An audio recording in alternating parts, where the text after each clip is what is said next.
Olá a todos!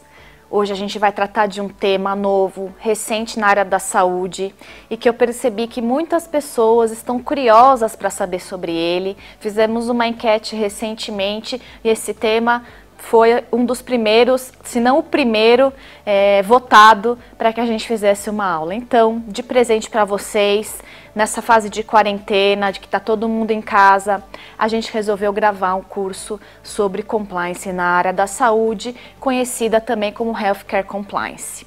Para quem não me conhece, eu sou a Camila Cortez, eu sou especialista em Direito da Medicina, Bioética e Compliance na área da saúde. Vou passar para vocês as diretrizes gerais, bem introdutório, para que vocês entendam o que é o Compliance. Eu sei que às vezes é um nomezinho que gera uma certa insegurança, a gente não conhece, nunca ouviu falar, então eu vou tentar deixar isso bem palatável para que vocês entendam, para desmistificar, tirar o monstro do Compliance. O que seria? Tomem muito cuidado, pessoal, porque muitas pessoas estão falando do compliance sem ter estudado sobre isso, né? Não querendo menosprezar e não querendo fazer diferença. É muito importante que você entenda a técnica. Por mais que compliance seja o que a gente já faz no dia a dia com relação a preventivo, né? Com relação a trazer os médicos, trazer os estabelecimentos de saúde para perto, para dizer, olha, vamos avaliar o que vocês podem fazer para evitar determinados riscos, tem uma técnica para isso, né? E essa técnica a gente aprende pelos cursos específicos de compliance. Vou trazer para vocês a parte introdutória, realmente para quebrar o gelo desse tema, e espero que eu colabore, espero que vocês aprendam, e a partir daí a gente vai desenvolvendo o tema de uma maneira mais específica, até de uma maneira prática. O compliance, ele é nada mais do que cultura. Eu faço questão sempre de falar que compliance é cultura.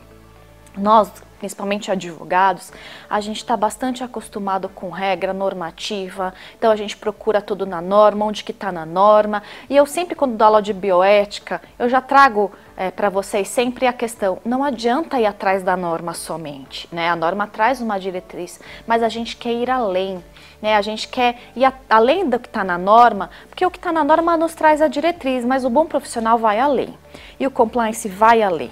Claro que as normas para nós são as nossas diretrizes, é o nosso ponto de apoio, mas a gente tem que o quê? Criar uma cultura em torno disso, fazer com que nossos colaboradores, os médicos, profissionais de saúde entendam isso, e isso faça parte do dia a dia deles. Não adianta conhecer a norma e ir atrás dela só quando eu tiver um problema. Não, eu já conheço de antemão, crio toda uma cultura e vou atrás para prevenir, para que eu não precise me recorrer a ela só quando ocorrer. Aqui no Brasil, a gente tem essa cultura, infelizmente, repressiva, né? É uma cultura do quê? Que a gente só procura advogado quando tem o problema, o profissional quando tem o problema, e a gente não tem a cultura do preventivo. O compliance, nesse ponto, tenta mudar a cultura do país, né? Tenta mudar a cultura, e agora falando de setor de saúde. A gente tem isso como no início, a gente está começando com isso, engatinhando, eu diria. A gente tem hoje o quê? Uma grande expertise nas farmácias, né? Nas indústrias farmacêuticas. Por quê? Porque são multinacionais em sua maioria. Por serem multinacionais, elas trouxeram os modelos do exterior e aplicaram aqui no Brasil. Então, com isso, a gente foi aprendendo com eles, aprendendo com os modelos internacionais. No entanto, o Brasil é diferente. Eu também sempre digo, não adianta a gente pegar o modelo internacional, colocar para dentro do país e não enxergar quem somos nós. Não adianta. A gente tem que enxergar quem somos nós. A gente tem que inserir essa cultura. É muito importante, né? Senão a gente fica olhando, tenta copiar, não consegue, não tem efetividade, e a gente não quer programas de compliance de prateleira. A gente quer programas de compliance que funcionem. Eu gosto muito de trazer essa charge para vocês. né? É uma propaganda, acredito, dos anos 50, 60, que traz um médico fumando e dizendo que os médicos, a maioria deles fuma essa marca de cigarro, o que hoje é inconcebível para nós. Naquela época fazia sentido, né? Eu sou da época, por exemplo, que eu comia chocolatinho de cigarro, né? Quem nasceu nos anos 80 fazia coisas que hoje a gente não imagina, a gente andava na porta-mala do carro, etc. Então, o compliance ele tem que acompanhar essa evolução da cultura dentro dos países, né, de cada sociedade, e é bem interessante. Por isso que o compliance ele não é um programa estático, muito pelo contrário, ele vai evoluindo. A gente vai trazendo as novidades, a gente vai inserindo no programa de acordo com os acontecimentos. Então, ele é totalmente mutável. A gente cria, lógico, né, um sistema, um programa, e a partir daí a gente vai melhorando, é melhoria contínua, a gente vai falar muito de melhoria contínua. Então a gente olha como que é a organização hoje, a gente vai melhorando a organização de acordo com o que vai acontecendo e de acordo, logicamente, com o que a organização entende como relevante. Tá? Então, compliance, pessoal, é cultura, tanto sob o ponto de vista da sociedade no geral, como de dentro das organizações. E cada organização tem a sua, né? Não muito raro a gente chega com o consultor dentro da sua empresa, trazendo muita teoria, falando sobre como auditar, como fazer, como acontecer. E não é o quê? Não faz parte da realidade da sua organização, né? Então, um bom auditor, uma boa pessoa, um consultor, ele tem que chegar e entender a sua realidade para poder adaptar o discurso dele e trazer um programa que caiba dentro da organização. Essa é a nossa preocupação, né? Sempre conhecer, entrevistar, falar com todas as pessoas que estão envolvidas nesse programa para que a gente chegue no senso comum e faça um programa que faça sentido para você. Então, é muito importante que nós que trabalhamos com saúde, além de entendermos de compliance de uma maneira geral, a gente entenda a realidade da saúde, faz toda a diferença. Um programa de compliance é um sistema complexo e organizado, composto de diversos componentes, que interage com outros componentes de outros processos de negócio da empresa. É um mix, a gente tem um programa, todo ele está ligado, né? Uma coisa ligada à outra, não tem como eu não conversar com outras sessões, não tem como eu fazer isso de uma maneira sozinha, independente. Eu dependo de outras sessões. E aí já vem uma primeira mudança de cultura, eu conversar com outras sessões, eu conversar com as pessoas, o que as pessoas precisam. A gente tem que dialogar. Muitas vezes a gente trabalha em organizações e a gente não dialoga com o outro. A gente não conversa, a gente não sabe como que é o dia a dia dele, isso é imprescindível. É um sistema que depende de uma estrutura múltipla, que inclui pessoas, processos, sistemas eletrônicos, documentos, ações e ideias. Hoje, pessoal, a gente está começando a compliance na área da saúde, são poucas as organizações que têm um programa de compliance dele, né? Um programa de compliance, eu digo, com um time de compliance da organização. Eu não disse no início, mas aproveito para dizer agora, eu sou diretora da Dr. Compliance, né, que é uma empresa especializada em due diligence do setor da saúde, especialmente de médicos. E vou explicar para vocês o que é due diligence mais para frente. Mas o que eu quero dizer com isso? Muitas organizações acabam contratando serviços, né, de outras pessoas, ou mesmo que tenha um time, mesmo que tenha um programa, acaba contratando para complementar ou para iniciar um programa, que é muito complicado você ler isso e falar, e agora, como é que eu vou fazer isso dentro da minha organização? Eu peço auxílio de quem tem experiência e a partir daí trago pessoas que têm conhecimento na área, que já trabalharam com isso, para poder me auxiliar, porque realmente a gente precisa de uma visão técnica, né, senão a gente começa a patinar e não sai do lugar. As três diretrizes básicas do programa de compliance é prevenir, detectar e remediar, né? Prevenir é a palavra da vez. Nós, advogados, não somos formados para prevenir. A gente é formado para remediar, né? Mas para remediar no sentido de não tem mais o que fazer, virou uma ação judicial, né? E aí a gente aprende as técnicas de uma ação judicial e tudo mais. O compliance vem para tentar mudar isso. A gente tem que prevenir, né? E às vezes, se a gente detecta, a gente nem precisa remediar. A gente detecta, muitas vezes a gente já consegue prevenir e algumas não, a gente tem que remediar mesmo e a partir daí criar uma melhoria para que isso não aconteça mais, né? A gente aprende com os nossos erros, né? É uma frase que é muito conhecida, mas é bem por aí. Então a gente aprendeu, o que a gente vai fazer com aquele nosso erro? Eu vou trazer ele para a organização para não cometer mais. né? E a gente também vê muito organizações que cometem os mesmos erros, né? Então a gente não quer isso, a gente quer o quê? Prevenir.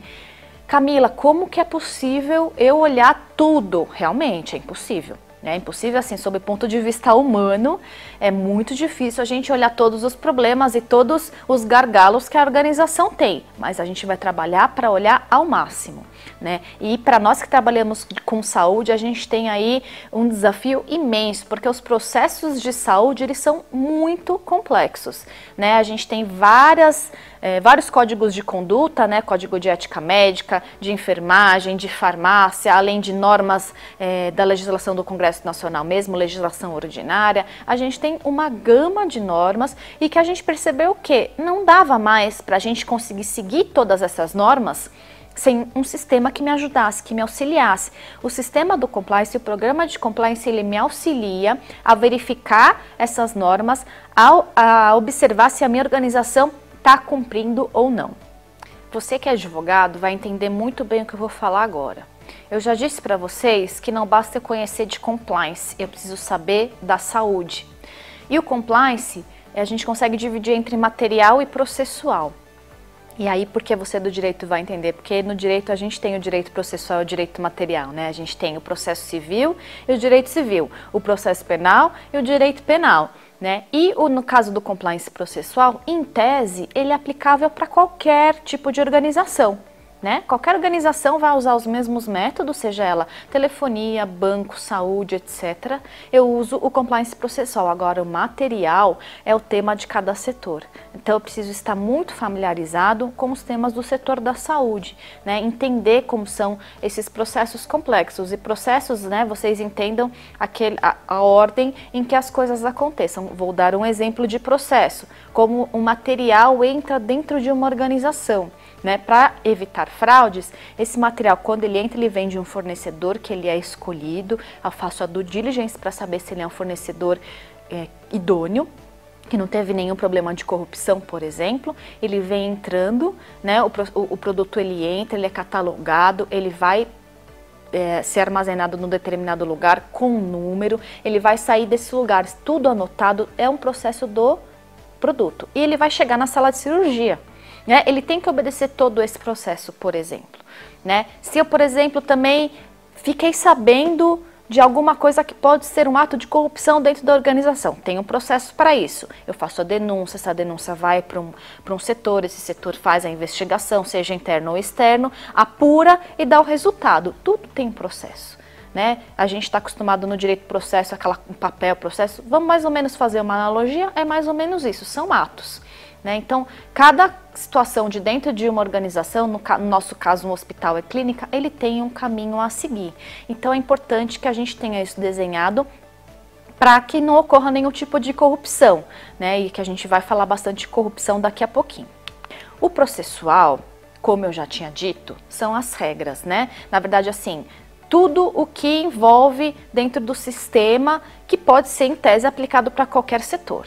Né? Então, são as regras de conduta, né? As políticas. Regras de conduta, pessoal, vamos mais ou menos entender para nós aqui da área da saúde. Código de ética médica, por exemplo, para a classe médica, é um código de conduta. Né? Para a enfermagem também tem o dele, para odonto também tem o dele. Mas dentro de uma organização, a gente só não tem apenas isso, a gente tem outros tipos de profissionais. Né? A gente tem camareiro, a gente tem, além dos profissionais de saúde, claro, a gente tem todo mundo que trabalha ali, tem os nutricionistas, a gente tem quem faz as limpezas, a gente tem todas essas pessoas que todas elas têm que estar submetidas, a gente não pode esquecer jamais. Eu venho dando alguns treinamentos em hospitais, então a gente faz o treinamento desde o diretor até o mais baixo escalão. Todo mundo participa do treinamento da mesma maneira, não adianta nada o diretor ter ciência e o empregado não ter e vice-versa, tá? Não adianta nada você treinar todos os funcionários e o alto escalão não saber o que se trata e tá totalmente por fora. É ele que vai dar toda a diretriz, né? É muito importante. Então, eu tenho que pensar em todos os profissionais e não só nos de saúde, né? Todos eles fazem parte de todos os processos, né? Eu, por exemplo, no último treinamento que eu dei, a gente ficou um tempão dizendo como que fazia a questão da higiene do local, como é que fazia. E aí, infelizmente, uma das pessoas dizia, eu não consigo fazer a higiene adequada de todos os quartos, porque a gente não tem braço, a gente não tem profissional para isso, né? Então a gente pensa, pera, então a gente tem um problema. Eu não posso escolher o quarto que eu vou fazer a higiene, eu tenho que fazer igual, né? Então essa pessoa, se ela não está treinada, se ela não entende essa importância, a gente tem um gargalo muito complicado, né? Eu vou escolher por quem? Qual vai ser o meu critério de escolha do quarto que eu vou higienizar melhor que o outro? Né? Olha quantos problemas que a gente tem na organização. Um outro problema muito típico de organização de saúde é com medicamento, né? É com farmacêutico, né? O farmacêutico que fica ali numa situação completamente assim de saia justa, porque todas as indústrias farmacêuticas querem conversar com ele, né? Querem vender o seu produto para o médico, para o farmacêutico, convida ele para um monte de evento. Né? Será que isso é ético? Eu posso participar desses eventos? Como é que funciona? Né? Olha só, mais uma vez, a complexidade do que é um programa de compliance. Mas voltando aqui, o segundo tópico é treinamento. Treinamento. Eu não posso criar um programa de compliance, entregar uma cartilha na mão dos meus funcionários e falar, pronto, fiz minha parte, meu programa de compliance está aqui. Não, é treinamento. Né? É falar tanto isso que isso vai se tornar hábito. Eu dou alguns exemplos, eu já dei isso exemplos em outra aula, mas eu dou em todo o treinamento que eu falo, que é a questão de fumar dentro de estabelecimento. Aqui em São Paulo, acredito que isso já está no Brasil inteiro, a gente teve uma norma que proibiu que se fumasse dentro dos estabelecimentos, né? Eu, que não sou fumante, adorei, mas quem é fumante detestou, né? E a gente lembra como era quando a gente participava desses eventos, a gente voltava cheirando cigarro, cabelo, tudo mais. Então pra gente foi maravilhoso, mas pra quem fuma achou um absurdo. E essas pessoas se revoltaram, né? Disseram, imagina que absurdo, como assim, não, tal. Hoje, com o passar do tempo, não se concebe mais fumar dentro de um estabelecimento. Todo mundo se adaptou. Os fumantes, os não fumantes, os donos de estabelecimentos também, que podem ser multados. A gente foi se adaptando, né? Então, esses treinamentos servem para isso, para o colaborador se adaptar às regras. Né? A gente não pode só pensar em médico, em enfermeiro, não pode só. Tem que pensar em todo mundo sempre. E esse é um erro que a gente comete. Né? Claro que eu vou vender isso para um diretor, porque se o diretor ele não tiver alinhado comigo, não adianta nada, mas o treinamento é para todo mundo. E a gente vai treinar tanto esse funcionário, e a gente vai falar tanto sobre isso, que nem foi a questão do cigarro há uns anos atrás, que hoje é pacífico. Hoje a gente respeita, os fumantes eles saem para fumar, atravessam as ruas, não pode fumar em lugar fechado, tá todo mundo adaptado. E aos poucos o colaborador vai se adaptar. Né? É fácil? Não, não é. Né? A resistência inicial é bem complicada, principalmente dos funcionários mais antigos. Né? Fala, mas sempre foi assim, o que eu ouço dessa frase de mas sempre foi assim? Então é uma resistência que a gente tem que ser firme, treinar e mostrar através de exemplos como isso vai ser melhor para ele. Né? Como que isso vai ser melhor para ele e para a organização. Esse que é o nosso papel, né, como consultor de compliance. Controles e processos internos são aqueles processos que eu conversei com vocês. Né? Se eu tenho um processo delineado, se eu tenho passo a passo para seguir com os processos, mais difícil fica o desvio de conduta. Se o meu processo ele não é mapeado, se eu não tenho controle sobre isso, muito mais fácil de acontecer o desvio. Usando o mesmo exemplo que eu falei do material que entra na organização para uma cirurgia. Podemos falar em OPME, inclusive. Se eu não tiver esse processo do material entrar por um fornecedor, ele ter o seu registro, ele ficar dentro de um depósito e depois ser utilizado para uma cirurgia, a possibilidade de um médico usar o material de qualquer outro fornecedor ou fabricante, que inclusive possa estar pagando para ele para usar esse material, é muito grande. Né? Mapear isso é perfeito. É uma maneira de você evitar muita fraude. Isso é um exemplo dentre muitos outros. A mesma vale para medicamento. Tá? Medicamento, seja de baixo ou alto custo, se você não coloca ele direitinho dentro da sua farmácia na organização, pode ser que haja desvio, venha medicamento por fora, muitas vezes o médico ele pode estar ganhando alguma coisa por isso, para medicar, para prescrever, então a gente tem que criar um processo para evitar. Parece burocrático, parece chato, mas todo mundo acaba entrando e todo mundo acaba vendo que é melhor, né? Eu me sinto o quê? Como que é, o que a gente precisa passar para esse colaborador, ele se sentir à vontade de seguir essa regra, né? Ele sabe que se ele seguir essa regra, para ele vai ser muito bom, e aquele que não seguir vai ter a sanção, né? Ele tem que ter essa segurança, ele tem que fazer isso entendendo que aquilo é o melhor e não como sendo chato, burocrático. Mecanismos de identificação de desvios de conduta, né? Isso também é muito importante. Ao mesmo tempo que aquele que faz tudo direitinho se sente bem, ele também vai se sentir bem e saber que quem não fizer vai ter sanção, né? E para isso a gente tem que criar o quê? Um canal de denúncias, né?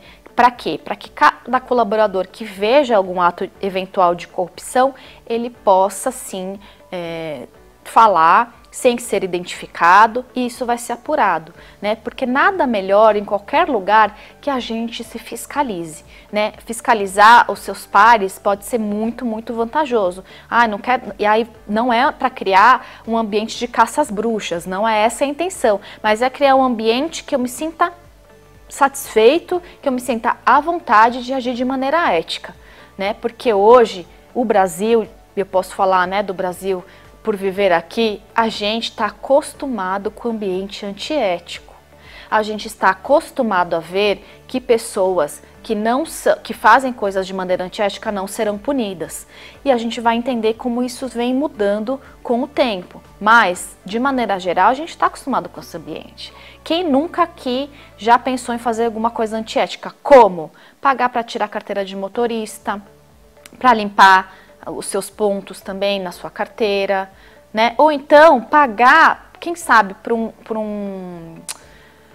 para quem faz a fiscalização, né? Seja ela qual for, né? Pode até ser da Anvisa, por exemplo, né? Quantas pessoas já não passaram por isso? Do bombeiro também, né? É comum, aqui no Brasil, é comum um bombeiro esperar que você pague alguma coisa para ele te dar o alvará. É comum que o fiscal da Anvisa também espere você oferecer alguma coisa para ele não exarar o auto de infração e assim por diante. Então, pessoal, não é uma tarefa fácil para nós, né? Estamos acostumados, sim, a um ambiente antiético. Então, todos esses mecanismos, que são mecanismos técnicos que a gente aprende estudando o compliance, que são mecanismos que ajudam a prevenir esse ambiente antiético, né? Ajudam a trazer um ambiente ético aos poucos, tá bom? E o compliance material, que é da área da saúde, né, que é o que interessa para nós aqui. Data privacy, né, a gente fala muito de sigilo médico, né, e aí eu sempre falo, poxa, eu falo de sigilo médico há anos e agora as pessoas estão muito preocupadas com a LGPD. Teremos um curso falando só de LGPD para vocês. E por quê? Por que agora se tornou tão relevante falar de sigilo? Porque agora a gente tem multa, a gente tem sanção, né? O sigilo médico, claro que a quebra do sigilo médico até é crime, mas a sanção nos conselhos de medicina, até mesmo crime, não é algo muito recorrente. A gente não vê médicos respondendo criminalmente por quebra de sigilo. No conselho a gente vê sim, né? A gente até vê, mas também não é algo tão comum. Agora, se falar em multa, se falar em sanção que sai em jornal, e a gente vai aprender isso no curso da LGPD, a gente passa a se preocupar, né? Então, a preservação da privacidade dos dados do paciente, que para nós sempre foi relevante, agora tem o plus da LGPD, tá? Então, isso pra gente é a menina dos olhos, a gente tem que trabalhar e pensar nisso sempre. Anticorrupção focada em saúde. Então, a gente tem exemplo de licitação de medicamento, prática anticoncorrencial, etc. A gente tem muitas situações, né? A gente tem aqui no Brasil, recentemente, a fraude da OPME, né? Que foi um problema de corrupção gigantesco envolvendo a saúde, que ele ainda está sendo apurado, ele nem acabou ainda. A gente vê que existem... Quando a gente detecta um tipo de corrupção, isso é muito comum quando você faz um programa de compliance, a gente percebe que as pessoas elas têm assim muita imaginação e acabam criando outro mecanismo de corrupção. Então você tem que ficar muito atento, né? Você detectou aqui você conseguiu verificar, fazer um processo e evitar. A pessoa vai e inventa um outro, né? É muita criatividade que o brasileiro tem, então a gente tem que estar sempre ligado. Relacionamento entre indústria e profissionais de saúde. Esse assim é um grande X da questão aqui para nós.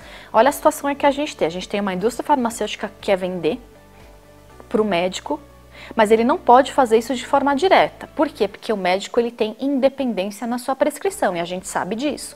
Eu só posso prescrever o medicamento se eu entender que aquilo é o melhor para o meu paciente. Tem que ser assim, essa é a maneira ética. Mas vem a indústria aqui para mim e começa a me oferecer viagem, começa a me oferecer brinde, oferecer um monte de benefícios para eu prescrever o remédio dele. Então a gente tem duas pontas, uma indústria que quer vender, um médico que não pode de maneira alguma aceitar nenhum benefício para prescrever, né? E a gente fica com essa balança.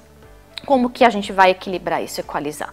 Né? A gente sabe que os anos mudaram, com os anos isso mudou muito, antes era muito mais comum viagem, era muito mais comum benefícios de X maneiras para os médicos, isso está cada vez mais restrito.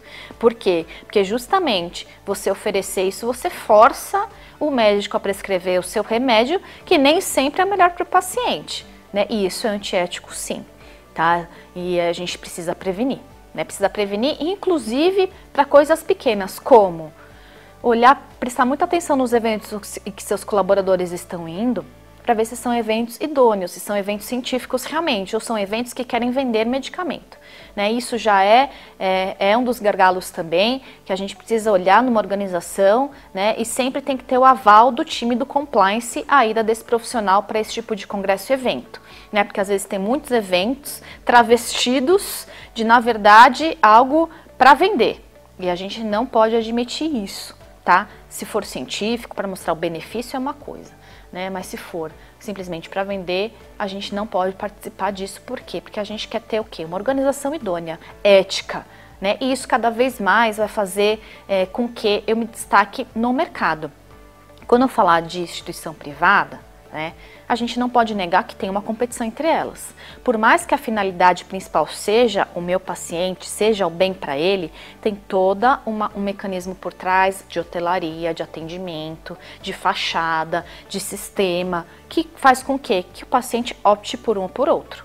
Né? Claro que a qualidade do atendimento está em primeiro lugar ainda, mas tem todo um arcabouço de coisas por trás que fazem com que eu escolha uma organização ou outra. Né? E aí o que acontece? Essa organização, ela acaba trazendo para vocês alguns benefícios além do que seria o próprio atendimento para o paciente. Então o que eu quero dizer com isso? Elas concorrem entre si. Né? Elas concorrem, né? E a gente tem que estar de olho nisso. A gente tem que prestar atenção para ver se a competição está sendo dentro dos parâmetros éticos ou não. Né? Então, uma prática anticoncorrencial, por exemplo, seria hospitais da mesma região falarem, olha, quanto que você está cobrando aí por vamos supor, por um determinado exame? Ah, então tá, então vamos cobrar mais ou menos igual? Porque aí o paciente, né, para escolher, ele acaba escolhendo, ou o plano, né, de saúde, para credenciar ele. Esse critério aí, ele não vai utilizar porque o preço é igual. Né? Então, isso também faz parte do programa de compliance, a gente tem que avaliar isso. A gente tem que ver se a nossa organização está participando desse tipo de conluio ou não, e não deve, tá? Relacionamento entre indústria e pacientes. Né? A gente tem algumas organizações legítimas, muito legítimas, que tratam dos pacientes, que dão todo o apoio, mas também tem algumas que se utilizam disso, né, para trazer algum benefício para o paciente, às vezes financiado pela indústria farmacêutica, no seguinte sentido: eu, indústria, crio a organização, geralmente para uma doença que precisa do remédio que é dessa indústria, por exemplo, e eu, dentro dessa associação, enfim, não sei o nome, depende do tipo de estrutura, eu financio ações judiciais para esses pacientes, né, e os advogados vão pedir que remédio? O da indústria, obviamente, né, para fomentar a venda e fomentar. Pode parecer um absurdo, mas é comum, tá? Então a gente também tem que estar de olho. Né? Será que existe? Quando começa a vir alguma coisa, peraí, muitas associações estão trabalhando muito para o bem, mas a gente já acende alerta. Será que tá certo? É isso mesmo? Né? Já cria aí uma red flag que a gente chama, que a gente tem que avaliar, tá bom? Educação médica continuada. Esse é uma tarefa difícil, né? Eu que costumo fazer esse tipo de serviço, eu sei o quanto que é penoso, no sentido de convencer o médico de que ele precisa dessa educação médica continuada. Ele precisa começar a entender que não é menor, ele não é menos, ele não é inferior a ninguém por precisar disso. As coisas mudam, gente, a cultura muda, os parâmetros éticos mudam, as coisas evoluem e o médico que se formou há 30, 20 anos se formou numa realidade que não corresponde à realidade atual. Ele tem, sim. E outra, muitas coisas ele não aprendeu na faculdade, né? Muitas coisas ele foi de passagem, ele não tem o aprofundamento em determinadas matérias, né? Como documentos médicos, como código de ética médica, como a questão de publicidade, que a gente sabe que vem em voga. Recentemente eu comecei também a treinar agência de publicidade, né? Agência de publicidade que faz publicidade para esses médicos também. Ou seja, tem uma gama de coisas, né, que a educação médica continuada engloba, que a gente precisa estar atento. Mas o mais difícil é convencer o médico de que ele precisa disso, né? E aí, minha experiência pessoal mostra isso. A gente consegue fazer um evento, a adesão é baixa, o médico não comparece, isso é triste, né? Ele só comparece se ele for coagido, né? Ele só aparece se ele for sofrer alguma sanção, se ele não comparecer. A gente não gostaria disso, a gente gostaria que o médico entendesse que é importante para ele, tá? E por fim, acesso, registro, judicialização, controle e transparência de preços. A precificação também é muito importante. Trazendo de novo o exemplo de OPME, a questão do preço aqui é extremamente relevante porque muitas vezes a gente tem materiais compatíveis e um preço é muito maior que o outro. Por que o médico será que prescreveu que o preço é muito maior? Será que realmente traz um benefício, né? Qual que será, enfim, a vantagem dele? Eu aproveito para indicar para vocês, agora que a gente está em época de quarentena, depois que vocês assistirem essa aula, assistam a Operação Enganosa do Netflix. Ele traz algumas questões relacionadas a compras de materiais, a utilização de materiais dos Estados Unidos, mas a gente consegue aplicar algumas coisas aqui. Porque essa questão de precificação, de escolha de material, porquê da escolha, faz todo sentido para nós. Como eu já disse para vocês e repito, o sistema de saúde ele é complexo. Os processos que envolvem a saúde são complexos. E aqui eu trouxe um modelinho para vocês básico, bem básico, né? Porque se a gente for mapear os riscos todos de uma organização, a gente vai para casa da centena. Mas aqui, para vocês entenderem previamente, a gente tem o setor da saúde, o alto grau de regulamentação, como eu disse para vocês, a gente tem a Anvisa, a gente tem o Ministério da Saúde, a gente tem Conselho de Medicina, de Enfermagem, além das leis ordinárias para regulamentar. Os nossos parceiros comerciais, quem é que está fornecendo para mim? Quem é o fabricante? Né? Quem são as empresas terceirizadas que trabalham para mim? Alguma delas é corrupta? Alguma delas está em alguma lista de sanção por corrupção? Tudo isso eu tenho que averiguar. Autorizações. Será que eu tenho todas as autorizações da Vigilância Sanitária, do Conselho de Medicina, etc e tal? Né? A gente tem muitos alvarás para cumprir. Eu estou dentro dessa regulamentação ou não? Brindes, presentes, hospitalidade e entretenimento. Brindes e presentes é um caso à parte, a gente tem que conversar mais especificamente, né, quando eu der continuidade desse curso, mas cada vez menos se aceita brinde e presente. Hoje, aqui no Brasil, existem empresas que não aceitam nada. Algumas regulamentam por valor, então eu aceito até R$100, aceito até R$200, até R$50, porque aí esse brinde, ele não vai, de R$50, ele não vai representar, me comprar, esse que é o ponto. Será que aquilo está me comprando ou está só me presenteando por agradecimento? É difícil, é uma ponderação difícil. Então, algumas empresas, né, algumas organizações estabelecem um limite de valor, outras não aceitam nada, nenhum bombom. Tá? Eles não querem deixar margem a nada. Eu não quero deixar margem para pensarem que eu me vendi, que eu escolhi determinado fornecedor ou que privilegiei o paciente porque eu ganhei determinada coisa. Tá? A gente ainda tem essa prática, a gente tem sim brindes e presentes, mas podem perceber que está cada vez mais restrito. Contratação com o poder público aí é outra aula gigantesca sobre licitação, temos que tomar muito cuidado, ficar de olho nas OSs também, né? A gente tem muito problema com OS, muito problema com licitação no setor de saúde, muita fraude e para quem trabalha aí no SUS tem que ficar de olho, tá bom? Quando a gente fala de compliance, a gente tem que ter isso memorizado. Isso aqui pra gente é a nossa coluna vertebral, não é? A gente fala de compliance, a gente automaticamente pensa nos pilares ou elementos, que são suporte da alta administração. Como eu disse para vocês, se a alta administração não tiver convencida de que aquilo é importante, esquece. Né? Se eles não estiverem alinhados com o nosso discurso, não adianta. Né? Eles são o que? A referência. Né? A alta administração é a referência, é o que manda, é o que caneta. Né? Eu preciso que eles estejam alinhados comigo, senão não adianta insistir. Tá? A alta administração é um dos pilares. Mapeamento de riscos, né? Mostrei no slide anterior alguns, né? Mas a gente tem em cada setor N, P, Y tipos de riscos. E como que eu sei? Ai, Camila, impossível. Como é que eu vou saber o risco de cada um? Eu vou falar com o representante daquele setor, eu vou conversar com o gerente, com o chefe, com o gestor, enfim, seja o nome que for. Me fale você quais são os riscos. Você que trabalha com isso, você tem que me dizer. A gente tem uma visão geral da saúde, a gente imagina, a gente até ajuda ele a enxergar os riscos dele, mas ele diz para nós quais são os riscos dele, né? Em exemplos, coisas que aconteceram, e a partir daí a gente vai mapeando os riscos. Isso, gente, não é estanque, tá? O mapeamento de riscos ele tem que ser feito pelo menos anualmente, porque hoje eu mapeei determinados riscos, através de denúncia, através de acontecimentos, isso vai aumentando. Né? E aí, a partir disso, no ano que vem, eu aumento o meu mapeamento de riscos e a partir daí eu controlo. Né? E aí, o mapeamento de riscos, ele faz o quê? Eu criar políticas e procedimentos. Né? Eu mapeio o risco e falo, poxa, voltando ao exemplo do material, da OPME, eu percebi que tem um risco, se não tiver um processo dessa OPME, tem um risco de o médico trazer um material por fora, um material que pode ser que ele ganhe. Né? Então, o que eu faço? Eu faço toda a política e o procedimento. Né? Eu crio um procedimento e a política é algo maior, um pouquinho mais teórico, mas que a gente pode ter política de brinde, política do canal de denúncia. Né? A gente tem várias políticas junto no mesmo sistema do programa de compliance com o código de conduta. A gente pode dizer assim que o código de conduta é a norma geral, eu tenho as políticas especificamente. Né? Outra política que eu tenho é de sanção, como que eu vou aplicar sanção para os meus funcionários. Né? Tudo isso está dentro do meu código de conduta, eu especifico na política, tá bom?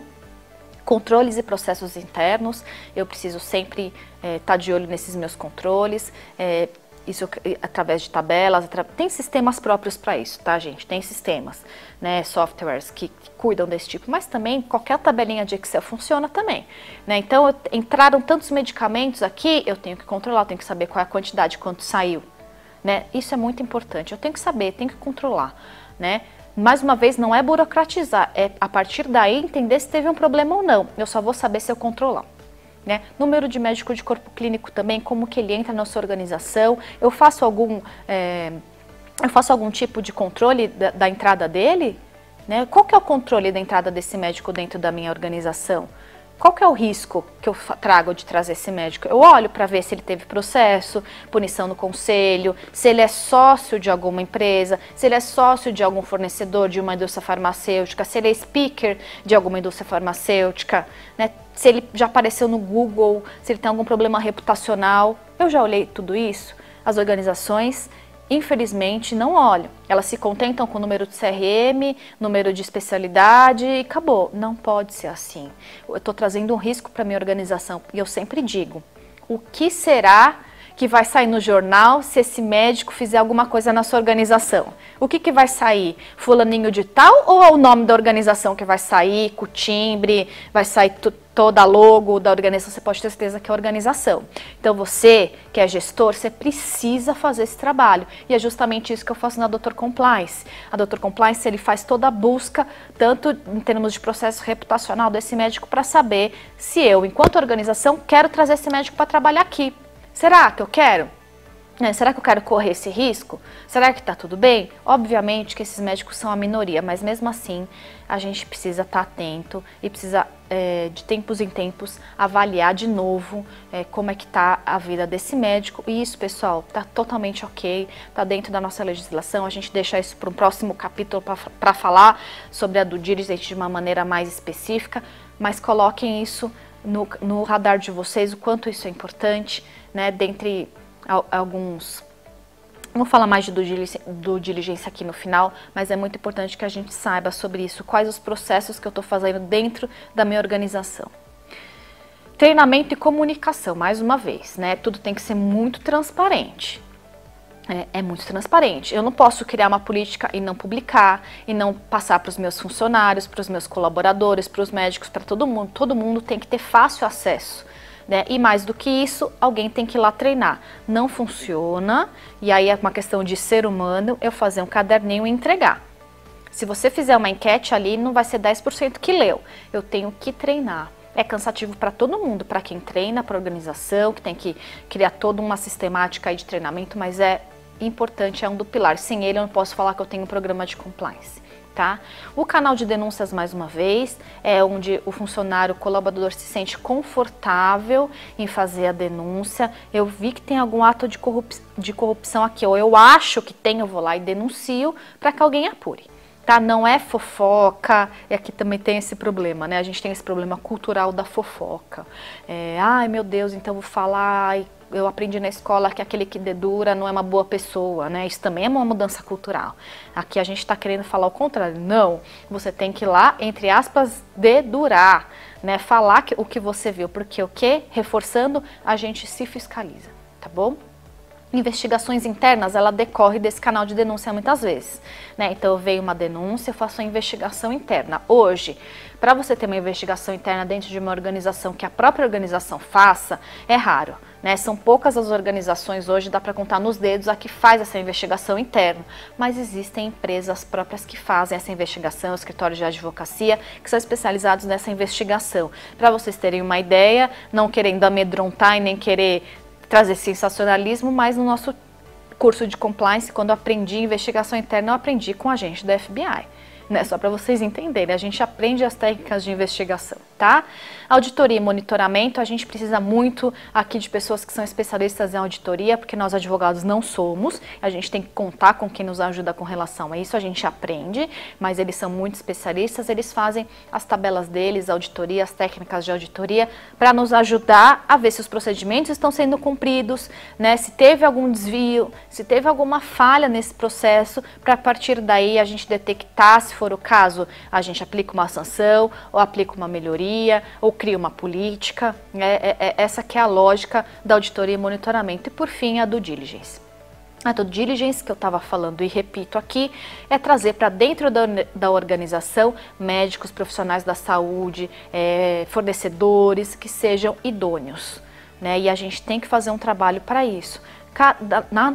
No setor da saúde é muito específico, né? A gente tem as due diligências de maneira geral, de pessoas de maneira geral, mas na saúde tem que ser específico, porque a gente tem as ações específicas judiciais, a gente tem as sanções específicas também dos conselhos de profissionais, então é todo um trabalho diferenciado que o setor da saúde precisa fazer, né? E através dessa due diligence a gente traz segurança para a organização para contratar ou não, né? E a gente informa para a organização o que esse médico, o que aconteceu no passado dele, se ele já teve alguma ação que envolva medicina, erro médico, enfim, se reputacional, se aconteceu alguma coisa, alguma notícia que envolva esse médico já teve algum problema de corrupção, e aí a organização vai decidir, eu quero que esse médico participe da minha organização, seja do corpo clínico fechado ou aberto, tá? Isso não tem diferença. Às vezes até no aberto é que eu tenho mais problema, né? Que eu tenho menos relação com ele. Todos esses têm que fazer a due diligence, tá bom? Isso é uma excelente maneira, inclusive, de você começar o programa de compliance. Veja, tenho certeza que alguém está olhando isso falando que absurdo, Camila enlouqueceu, como é que eu vou colocar isso na minha organização? E de fato, colocar os 9 pilares de uma vez não tem como, né?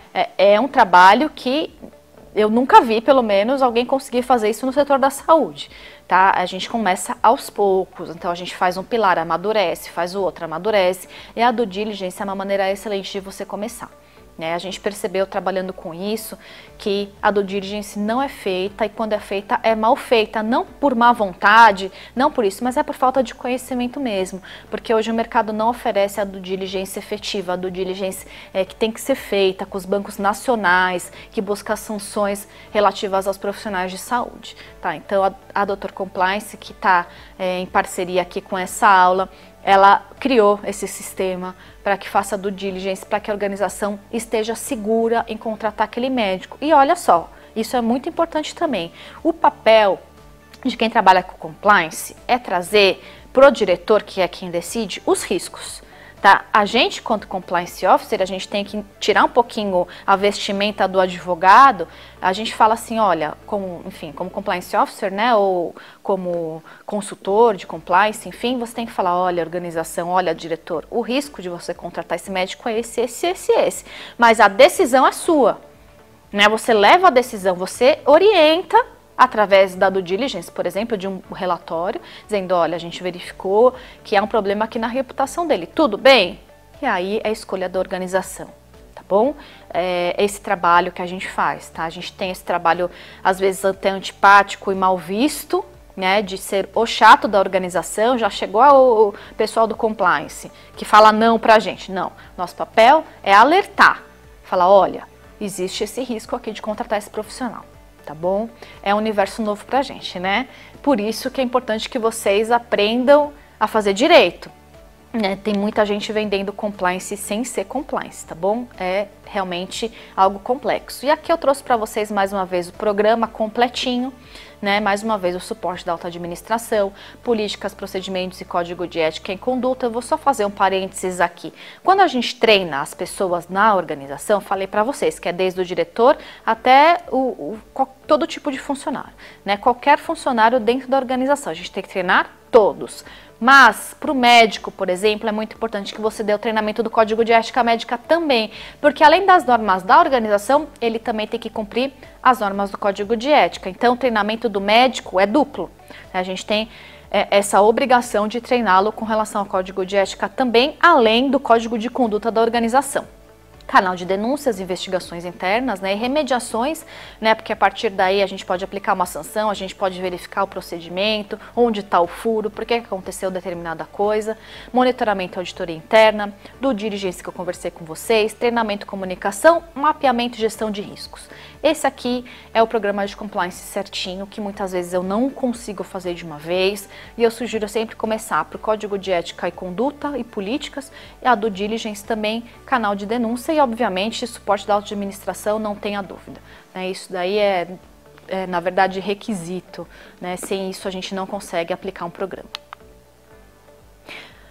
Legislação. Chegamos aqui num ponto em que eu tenho certeza que as pessoas estão perguntando de onde a Camila está tirando isso, né? Eu vou contar uma historinha para vocês. A nossa lei anticorrupção é de 2013, é a lei 12.846 de 2013, e ela foi publicada, né, ela foi votada, sancionada, quando a gente estava naquele ambiente de Lava Jato, né? Quando a Lava Jato veio para o Brasil e as corrupções elas foram detectadas, as fraudes, as mais diversas ordens, com muito dinheiro, foi aí que o clique acendeu. Falei, peraí, eu preciso, dentro da minha organização, ter um sistema de anticorrupção. Eu preciso, aqui dentro da minha organização, avaliar como que eu vou detectar isso, né? E conversando com as pessoas que trabalharam nas organizações que infelizmente foram objeto de investigação, né, que sofreram sanções e tudo mais, um dos grandes pontos que todo mundo diz hoje, e que são pessoas que estão infelizmente com o seu currículo manchado, né? É muito ruim hoje você ter determinadas empresas no seu currículo, né, porque está associada à corrupção. É muito triste o que aconteceu com pessoas que não tinham nada a ver, né? Mas num ponto elas se arrependem de não ter denunciado coisas que elas viram, né? Elas olharam coisas e falaram, poxa, a gente viu fumaça, tinha fogo e a gente não fez nada. Por quê? Porque a gente não acreditava que essas pessoas seriam punidas, a gente não acreditava que essas pessoas seriam presas, mas a gente viu fumaça, né? Então o que a gente faz hoje com o programa de compliance? A gente cria um momento, a gente cria o quê? Uma estrutura, um ambiente para que essa pessoa faça essa denúncia, entende? Para que ela se sinta à vontade, para que ela não sofra as consequências que essas pessoas dessas empresas estão sofrendo agora. Então, nesse ambiente de Lava Jato, né, foi quando foi publicada a lei, mas ela só foi regulamentada em 2015. Pessoal, a gente está falando de 5 anos. A gente sabe que 5 anos numa história é nada. O que eu quero dizer? A onda está se formando, né? Na área da saúde, então, mais ainda. A gente está falando de coisa muito recente. Então, aproveitem para estudar, se aprofundar, né? Começar a ir na fonte correta. É muito importante que você aprenda compliance com quem sabe fazer compliance, tá? E onde está o programa de integridade? O programa de integridade, ele está no decreto regulamentador, né, que é o de 2015, no artigo 41, e ali ele traz o que é um programa de compliance, e logo abaixo no artigo 42 ele traz todos os pilares, né? Então onde está na lei? Está aí, pessoal, né? É aí que está na lei, se vocês precisarem, só que tem um porém. Essa lei e esse decreto, eles falam da corrupção pública, que a gente já viu, né, com relação ao servidor público, com relação à política, com relação à licitação e tudo mais. Nas nossas organizações, a gente se preocupa com a pública e a privada. Isso é importante ressaltar. E a privada hoje não tem legislação. A gente não tem legislação sobre corrupção privada aqui.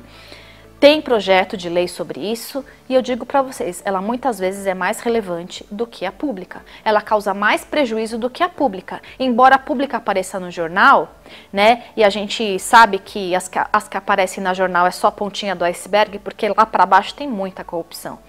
Né? Então a gente tem que trabalhar essas que não saem no jornal, que são no dia a dia, que são pequenos atos de corrupção do dia a dia que a gente até acha normal e a gente tem que parar de achar normal, né? Então é importante que a gente traga esse conceito para a corrupção privada, que é muito ruim, que faz parte do nosso cotidiano. Se a gente fizer, inclusive, um exercício, a gente vai acabar falando, puxa, realmente aqui eu acho que eu fui corrupto, né? E é inevitável. Então esse exercício a gente traz para nós, traz para dentro da nossa organização para evitar. Tá bom? E um outro manual que é importantíssimo é o Manual de Programa de Integridade da CGU, que traz, assim, pormenores sobre o programa de integridade, que são as nossas referências principais, tá? Como a gente tem pouca referência ainda, no setor da saúde principalmente, a gente utiliza o que? Modelos, né? Então a gente vai atrás de quem foi pioneiro. Quem criou os manuais, né? Organizações, às vezes associações que criaram seus manuais, então a gente vai neles, a gente procura neles alguns parâmetros para utilizar para nós, tá bom? E aí eu faço uma pergunta para vocês. Você acha que o setor da saúde está sujeito à corrupção? Será que a gente já parou para pensar nisso? A gente já estudou sobre isso? Eu trouxe duas charges aqui, assim. A primeira é engraçada, mas mais trágica do que engraçada, que são os políticos sugando o sangue de um paciente. E aqui as pessoas passando propina, né? Os políticos passando propina um para o outro. O que vocês acham? Será que faz sentido a gente falar de corrupção no setor da saúde? Né, tanto pública quanto privada, que essa é a nossa grande preocupação num programa de integridade. O que vocês acham? Né? E aí, numa pesquisa muito rápida que eu fiz, eu achei algumas reportagens para mostrar para vocês. Nos últimos 13 anos, 70% dos desvios nas cidades afetaram saúde e educação. Foi um estudo feito de 2003 a 2016 e o prejuízo causado pela corrupção no período foi estimado em 4 bilhões pela CGU. Bilhões que deixaram de ir para a saúde. Tá? Olha o que a gente está conversando. É sobre isso que a gente está falando. Máfia das próteses. A máfia das próteses é um calcanhar de Aquiles dentro de uma organização de saúde. Aí eu posso até estender para a questão da máfia dos medicamentos também. Mas a máfia das próteses, ela teve uma evidência maior porque foi até instaurada uma CPI para averiguar. E foi um relatório dessa CPI, ocasionou um relatório bem pouco efetivo, muito mais assim teórico, realmente não teve tanto impacto. Mas as pessoas continuam sendo presas, continuam sendo investigadas. Né? E de acordo com a polícia e o Ministério Público, o esquema investigado da operação movimentou mais de 30 milhões nos últimos anos. As investigações apontam que centenas de pacientes tenham sido lesados pelo esquema, isso que é o mais triste, né? É quem está na ponta que é o nosso paciente. Empresas envolvidas na cadeia de venda de tais dispositivos, fabricantes, importadoras, distribuidoras e representações ofereciam vantagens diversas aos profissionais de saúde que indicassem seus produtos a seus pacientes, como comissões, premiações e viagens. A gente conversou sobre isso. Isso a gente tem que detectar na nossa organização, a gente não quer isso. A gente não quer, por exemplo, que apareça aí uma reportagem sobre isso e apareça onde ocorreu, no seu hospital, na sua organização de saúde. É isso que a gente evita. A gente evita com a due diligence, com todos os outros pilares, que isso não aconteça na sua organização. Né? Então, olha que grave, né? Que grave. A gente tem vários tipos de fraude hoje em dia, a gente tem até questão de laboratório, que liga para o médico e fala, médico, se você prescrever tal exame, eu te repasso tanto. A gente tem a ordem de tipos de corrupção na área da saúde, como eu falei para você, o brasileiro é muito criativo, elas só aumentam, tá? Então a gente tem muitas. Então a gente precisa realmente ficar atento, prestar atenção, isso é muito grave, né? Isso implica em muitas coisas. E além de tudo, isso também tem implicação no Conselho de Medicina. A gente teve um aumento aí de denúncia com relação à máfia da prótese, né? Com relação à conduta antiética com prótese e medicamento, aumentou muito depois que estourou essa questão da máfia das próteses. E aí, para terminar, pessoal, eu trouxe para vocês esse quadro que diz assim: as operações identificaram ilícitos nos seguintes segmentos do setor da saúde. Aí eu trouxe para vocês, né, o número de operações por segmentos, mas é importante aqui que a gente saiba quais são, né, onde a gente tem que estar atento. E a gente trabalha com eles, assim, muitas das vezes. Equipamentos médicos e materiais hospitalares, né, a gente está falando de APME. Aqui do lado também, próteses, órteses e materiais especiais. Aqui equipamento médico e material hospitalar, não necessariamente a APME. Hoje a gente está falando muito de respirador, por exemplo, né? Respirador, a gente está no momento aí de crise de Covid, a gente está com problema também de compra disso e entra aqui em equipamentos médicos, tá? E uma ordem gigantesca de equipamentos, tá?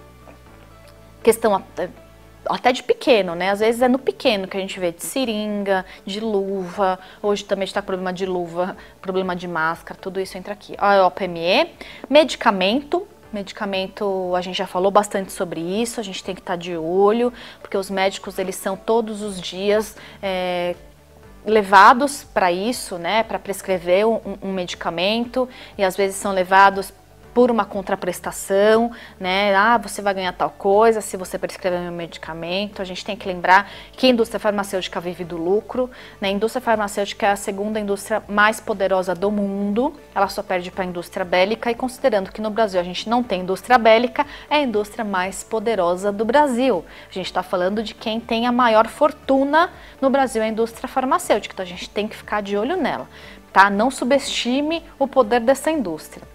Hospitais, clínicas, centros de saúde e organizações sociais, aqui os nossos grandes clientes, digamos assim, né? A gente trabalha com isso todos os dias, direta ou indiretamente. Ambulância, por incrível que pareça, também tem muita corrupção, por incrível que pareça. Plasma e hemoderivados não tem tanto, mas tem. E outros desvios de recursos públicos. A gente viu aqui alguns exemplos de reportagem sobre isso. OS é algo que a gente tem que ficar atento. Licitação a gente tem que ficar atento, em prefeitura especialmente.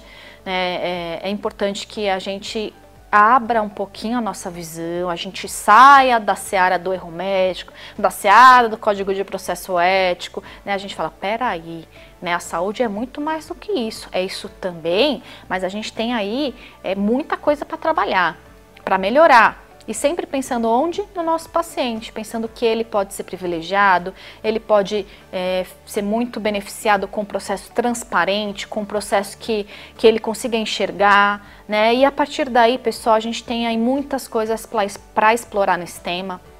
Eu trouxe para vocês uma questão introdutória para que a mosquinha do compliance pique vocês, para que vocês falem, nossa, compliance é isso? Né? Que legal, meu Deus, eu nunca ouvi falar. E a partir daí, a gente vai explorar cada vez mais os temas, a gente vai trazer cursos mais aprofundados. A ideia era trazer mesmo uma visão geral, vocês entenderem por que nasceu, o que é, como que a gente trata isso, tem uma ciência por trás, né? A gente tem que entender essa ciência, não é fácil, né? Não é algo que a gente está acostumado. Quem se formou em Direito e em Medicina não está acostumado, então é algo que a gente tem que começar a entender melhor. E olha, eu vou falar para vocês, pessoal, compliance é o futuro, e não é o futuro distante, não. Né? A gente vai cada vez mais migrar para o preventivo, né? Migrar para prevenir condutas ilícitas, prevenir condutas antiéticas, atos de corrupção, né? Já faz parte do passado a gente ficar indo atrás, pelo menos no campo do estudo, no campo da ciência, de ficar criando métodos repressivos. A gente quer criar o quê? Métodos preventivos e convencer cada vez mais através de conversa, né, através desse tipo de aula, convencer os nossos médicos e os nossos advogados que esse é o futuro, que a gente tem que trabalhar em cima disso, né? Às vezes eu digo sempre isso em aula, às vezes é uma tabelinha ou alguma coisa diferente, uma frase que eu coloco no atestado ou no prontuário que muda todo o cenário, muda o desfecho. E é isso que a gente tenta trazer para vocês. Então, pessoal, Espero que vocês tenham aprendido, gostado, se interessado. Eu me coloco à disposição, vocês sabem que eu estou sempre à disposição de vocês. Aproveitem, né? Espero que vocês tenham criado uma simpatia por esse tema. Eu sei que eu particularmente sou apaixonada, eu gosto demais. E a partir daí vamos iniciar uma conversa sobre compliance de maneira profissional, técnica, tá? Trazendo para a realidade do sistema de saúde. É isso que é importante. Então, fico à disposição de vocês. Obrigada aí por todos que assistiram e até a próxima.